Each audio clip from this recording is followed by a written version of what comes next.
In 1986, driven by public unrest and a desire for change, the People Power Revolution ousted President Ferdinand Marcos Sr., a nationwide movement sparked by years of alleged dictatorship, human rights abuses, and massive corruption.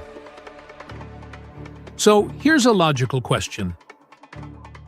If the country ousted a leader allegedly for dictatorship and corruption, shouldn't corruption have been minimized afterward? You'd think so, right? But here we are, nearly 4 decades later. And guess what? We've somehow mastered the art of rebranding corruption under the banner of democracy. Some of the richest, most powerful, and most untouchable figures in Philippine politics today have one thing in common: a long paper trail of corruption allegations. And that raises another question. If we ousted a president for being corrupt, yet corruption continued and even flourished after him, what does that say about us as a nation? Did we really remove the problem, or just replace it with a better disguise? Makes you wonder, was Marcos Sr. truly the root of it all, or was he just the most convenient target at the time? We've compiled the 10 allegedly most corrupt Filipinos after the exile of Marcos Sr. Let's be clear, this is not a conviction or a court ruling. We're not declaring anyone guilty, nor are we claiming that all allegations are true. This list is simply a compilation of corruption issues raised against these individuals based on official reports, Senate hearings, whistleblower accounts, journalistic investigations, and audit findings. Then we ranked them according to the reported amounts involved. Are these people truly corrupt? Maybe.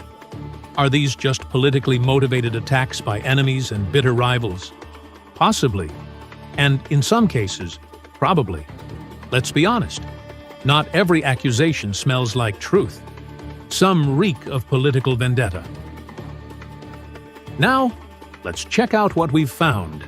Here they are. Starting with number on the list is Polong Duterte. Polong is the eldest son of former President Rody Duterte, known for his war on drugs, but many question Duterte's sincerity, pointing to Polong, who's often accused of being a drug lord protector. While the father is respected by Mindanaoans and Cebuanos, Polong is feared in Davao. A stark contrast, he was at the center of the 6.4 billion peso drug smuggling scandal in 2017.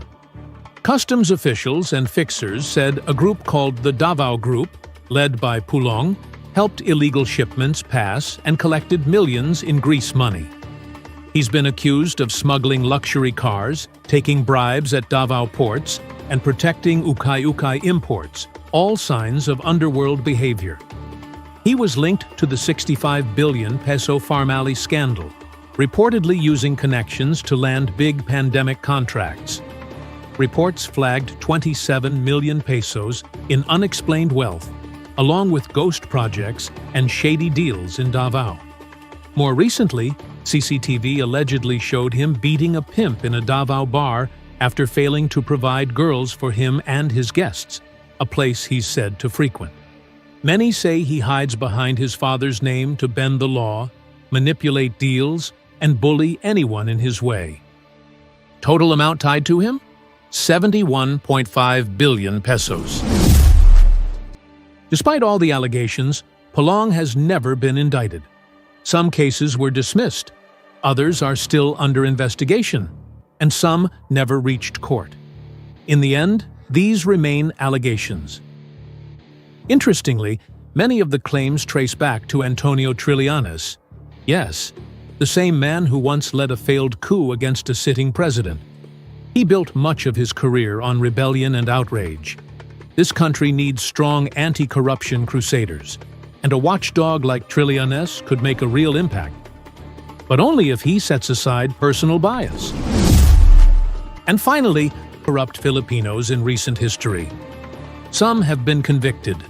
Others are still under investigation, and many continue to strut in power, untouched, unbothered, and undefeated. And here's the part that stings. If even a fraction of these allegations are true, Not a single centavo has been returned to the People's Bank. Even the convicted walk free. No full sentences, no repayments, no real accountability.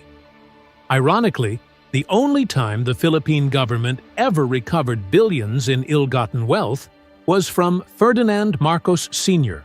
More than 174 billion pesos in assets have been recovered from the Marcos estate, far more than any other official ever accused of corruption.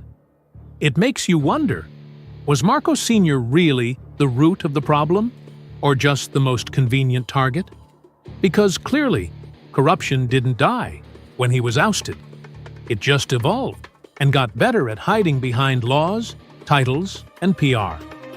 Worse, it's no longer limited to presidents and senators. Today, corruption has become endemic, infecting every level of government, from governors and congressmen to mayors, councilors, and even barangay captains. So here's a question for all of us. How do we even begin to stop this? How do we at least minimize corruption in our country?